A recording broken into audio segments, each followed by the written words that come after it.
Welcome to another episode of Conscious Business Connections, brought to you by the New York City chapter of Conscious Capitalism.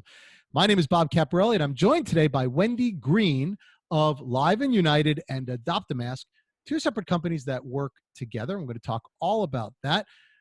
Before we do that, Wendy, I'd like to welcome you to the show. Thank you so much, Bob. Thanks for having me. Oh, you bet. It's great. We have a lot to talk about. Great stuff coming. So before we get there, as you know, conscious capitalism is more or less a philosophy that capitalism can be a good thing when businesses practice it in a conscious way. And conscious capitalism as an organization really embraces four areas that businesses can focus on, ranging from higher purpose to conscious leadership to conscious culture to the stakeholders that they're working with. And the purpose of this show is to highlight businesses that are practicing some of these areas so that other businesses can learn from it and hopefully adapt some of those practices in their own businesses as well. So with all of that said, why don't you talk to us a little bit about what is Live&United and Adopt-A-Mask and how do they work together? Absolutely. So I have been in the PPE mask, supply business when I received a call very early on in February. And, there's numerous problems with the industry. I've been trying to help, provide more access, provide more accessible prices, and numerous different initiatives throughout the time that I've spent in this industry. About a month ago, it came to my desk, the opportunity to provide a bid for public schools in the United States. And it was very much way over the educational budget of that school district, just with the first month. Yeah. So I realized very quickly, there was a big problem. When I looked at the numbers, there were 1.2 billion masks needed every single month. So we very quickly sprung into action and started to strategize, and therefore Live&United and Adopt-A-Mask were born. So Live&United is the for-profit entity, and so we are, selling products through Live&United, but we are selling them differently than everyone else. We have a vetted network of suppliers that have to abide by very, very, very strict rules in order to keep using the Adopt-A-Mask and Live&United name. We only allow direct to manufacturer products. So we have a low list of products that we do, certify as acceptable. And then we cap the margins because it's very important to us to come in under the market. And I mean, very, very under the market, because what we're doing is we're offering a savings, in hopes to grab the majority of the market share, especially with B2C companies. And that way we can, get more units. If we have lower margins, get more units, then we can, accept more pennies on top of that. Because Adopt-A-Mask, it's 1 penny per unit, an additional line item. And we also have an upgrade for Adopt-A-Grade, which allows that B2C brand to place their logo across, for example, first graders in San Antonio, Texas for 30 days. That's where they want to market. We'll allow them to do that for 2 pennies. So, there's multiple layers to it, but that's the gist of it. So essentially, and that's a lot, by the way. So just I'm going to try and simplify it as much as I could understand it. So essentially, Live&United works with a supply chain to keep costs low, whatever way you do that, and you pass those savings on to the companies that you sell that PPE to. And because you're keeping that savings or those costs low, you're asking them optionally to donate to Adopt-A-Mask, which is a not-for-profit or a nonprofit entity that would donate masks to schools. Correct. So, and for a little bit extra donation, they could also brand those donations. So now you have the for-profit entity that's helping to feed the nonprofit entity. And all of this is about getting masks in the hands of all the people that need them, essentially, right? Absolutely. Okay, I think I get it. It's it's not as easy as I probably just made it sound, but I think I get it. But at the end of the day, let's talk about both parts of this, because the for-profit business is really focused on providing lower cost PPE to big companies, right, who need them. And I don't think a lot of people are thinking about this, because it's true. As companies start to let their employees come back to work, those of them who have them at home or whatever else, they need to supply them with safe environments and safe PPE, right? So is this something that's being thought of a lot right now? I mean, is this like, how are companies handling this today? So it is being thought of, and it's very big stress on a lot of companies. And so, that's one of the areas that and why we are, targeting B2C brands, because we realize that even if you're a business that wasn't affected by the pandemic, Mhm. you're going to be affected somehow, some way, if we allow there to be a continued ripple effect. If Yeah. we can reduce that ripple effect by helping businesses get access to these, and helping them find the money, because right now, who put it in their projections for 2020? Right, right. Yeah. The Nobody. only logical place that would have that amount of money is their marketing budget. So Yeah. that's where we're pulling it from. So if we can incorporate some marketing into purchasing what they already need to purchase, well, then it just makes sense to divert the sales over to us, and kill two birds with one stone. It's a really interesting thing, because you would think that those types of expenses, I don't know exactly where they would go in a big company, but somewhere in health and safety and things like that. But you're saying that by doing it this way, you could actually divert at least some of that over to the marketing budget, because they're branding it and they're also donating a branded product, or could donate a branded product to somebody who needs it, which all kind of comes into a different place, which really is really very interesting, right? And I'm sure these companies have huge marketing budgets, and maybe they're spending them in places that aren't getting as much return as something like this, where they're getting, real, philanthropical type. Is that a word, by the philanthropical? I don't know. I think It is now. it is now real charitable things, right? They're doing really good things for society, and humanity, by helping out with this problem. So companies, clearly have to spend this money. Mhm. They probably weren't thinking about it before, but we're intuitively going to say that large companies probably have the money somewhere to be able to do this, however they do. But let's talk about the schools and other places, because that's Mhm. another area. I mean, many schools, their budgets are right on the edge, right? I'm sure. I'm sure they weren't thinking about having to supply masks and so forth to all of their students. How is that looking, and how is that shaping up right now?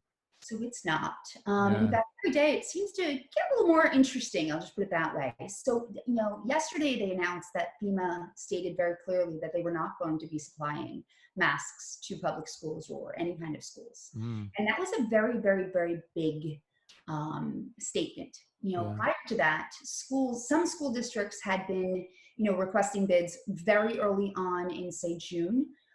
That's how I, had been brought this, my attention was diverted over here because of a request for a proposal. Yep. And, they gave up. That very same school district said, maybe we have to rethink this. Yeah. So fortunately, the fact of the matter is, and because we're in summer mode, not everybody realizes this quite yet, but they Yeah. will. Um, Decisions right now are being made, and they're hesitating to make the final decisions because of the fact that they know that they're not being made from the best interest of the children. They are being made from budgetary restrictions. Well, and I think that, probably they want to do it in the best interest of the children, but it's very difficult, right? I would think. But I think you're right in that we're in summer mode now. I don't know, by the way, when this is going to air, but I'll say that we're recording this sometime, latter part of July, right? So just so people know. But right now, I know that my kids are going to be going back to school. My daughter is in the public schools right now, and they haven't really said how that's going to happen yet, right? And again, we're mid-July, so I think you're right. Like, I don't know that they're thinking all of it through yet, because there's so many unknowns still, like whether they're going to go back fully hybrid model or not at all. Like, we don't really know that in all these places, let alone how are they going to protect the kids. And I guess if they don't have the money and physically can't buy the mask, what do they do? I mean, do they just ask the kids to get it themselves? Like, I imagine some kids can't afford that. Like, what's the thought process? Do you know? Well, they can't ask the kids to provide it themselves. A lot of parents really had a big, big problem when they went to online learning because of the fact that they depend on school lunches to, be able to provide, meals for their kids. Yeah, And it was now one of the biggest things, in fact, right? they can't. Yeah. So a hybrid model would be essentially even worse. And Yeah. asking the parents to supply masks, it's not possible for some people. Yeah. you and I are fortunate enough to, maybe have access, but not everybody has access.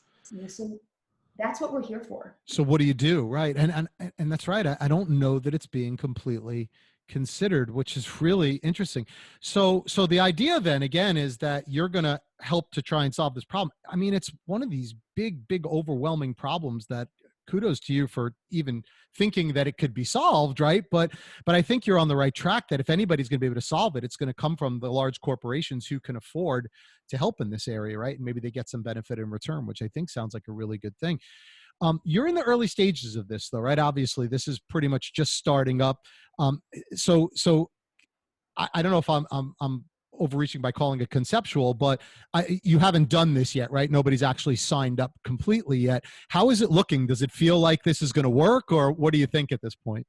Well, we just got our 501c3 fiscal agent, agreement signed just about 2-3 days ago. So, Yep. We couldn't even accept, payments. Right. So we're still setting up websites. We're still setting up, media and advertising. And, Right. It's a process. We're trying to cram, I don't know, about a year and a half's worth of work into Easily.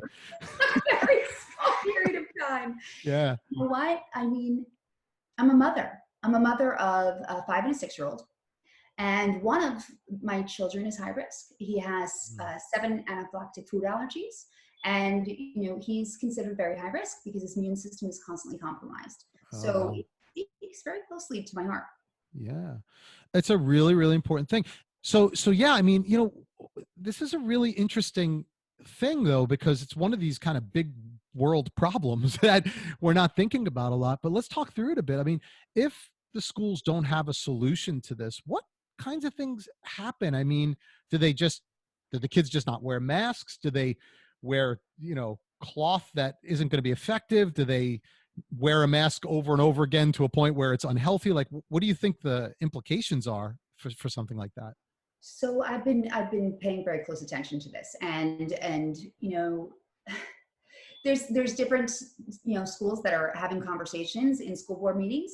Yeah. And I can quote a couple of them. I won't tell you which school No, district. no, don't. Yeah. Out, but I will say that some of them are just, it made my eyebrows go up. And so, I read the meeting, the minutes in a school board meeting that stated that they don't expect compliance of most kids, and if they don't comply, they're not going to forcefully enforce it because they don't have the budget to cover it. So they're kind of banking on it. And my thought on that is, well, what about wearing pants? They enforce that. Somewhere. Yeah, right. So, it's just kind of well, we're kind of hoping that they don't follow the rules so we don't have to supply the need. And that's just not acceptable to me. No.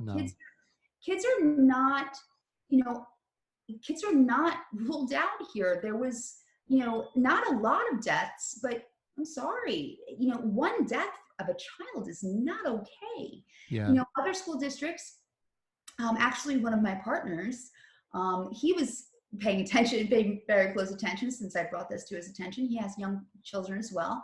He was sitting in on the school board meeting, and he's texting me the entire time because he's literally text screaming at me. You know what are those? Yeah. Well, yes. They just announced that kindergarten through 6 doesn't have to wear masks. Like, wait, what? It's incredible. And again, whatever side of the mask debate you are on, it shouldn't be because they can't afford it, right? That's the biggest thing. And I think that this really helps. Now, the other thing, and I think we talked about this a little bit offline, but I found it really interesting, is that the point of non-compliance, that's kind of going to happen with kids anyway, right? They're going to naturally want to take the most risky, option and things like that. But do you think what you're doing here can help make a mask kind of cool, right? Like if they're wearing a mask that's, nicer, maybe branded, whatever else, do you think that can play into it as well? Yes. And so this is the strategy that I'm most proud of, because I'm a Toys R Us kid. I'm always going to be a kid. I think like a kid. I like to have fun just like the best of them. So, with that, I understood and I understand, by watching my own kids, you can't make them do anything, so, but the way you can do make them do something is if they want to. And Right. just like any other sale, and I'm not talking about monetary sale, I'm talking about selling someone on an idea, selling someone on something that you want them to do. All that takes is an emotional connection. Mhm. So with that, that was one of the first strategies that we put in place. And we're now working with Branded Global, which is one of the biggest product placement companies, most sought out for sure. They've run some of the most successful product placement advertising media buys in history. I could name several that you would know very, very well. But so we are very, very proud to have them as our direct partner. In fact, they are on both sides of the spectrum and have kids, so it speaks very closely to them.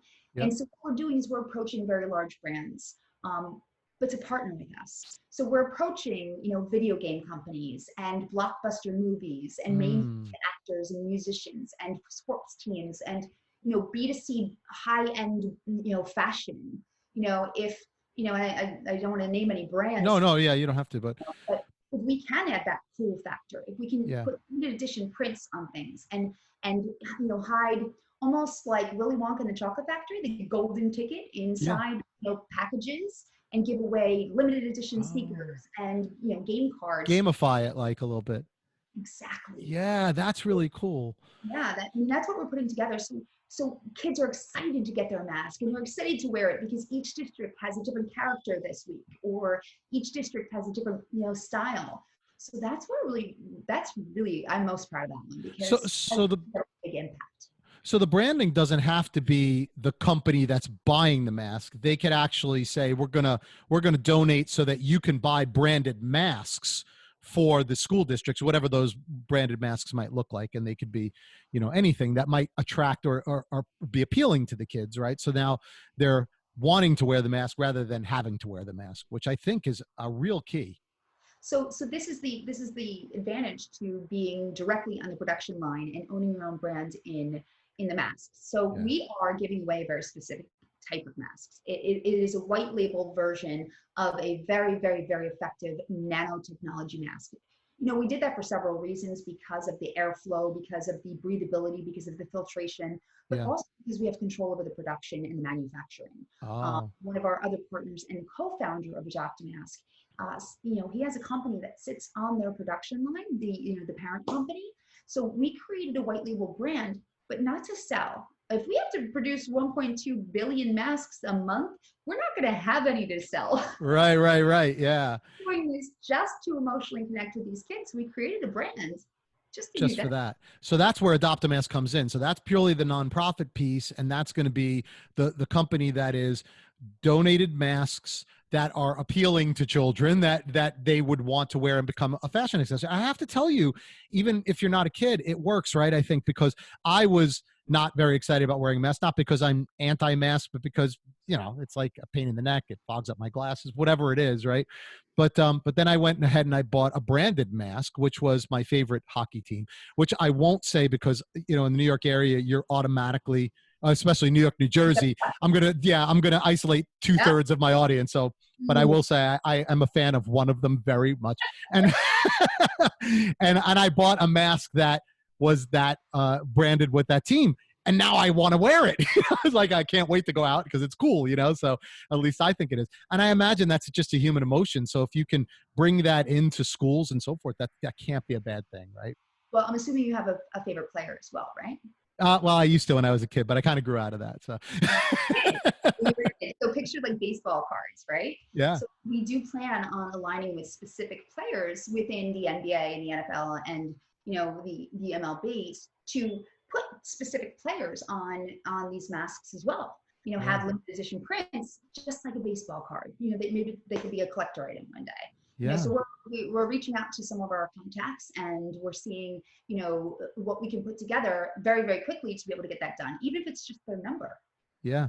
That's exactly it. And so it's really cool. So obviously, the nonprofit piece of it tends to be more purpose driven and so forth. And that's, I guess, more common. What I think is really interesting about your story, and that marries really well with conscious capitalism, is that you're finding a way to bring the profit part of that business into this nonprofit area. And at the same time, you're providing lower cost masks, not lower quality, I'm assuming, but lower cost masks to companies that are also going to desperately need them, right? Because they need to keep their employees safe. And as employees, we want to make sure that our companies are not cheaping out on our PPE, right?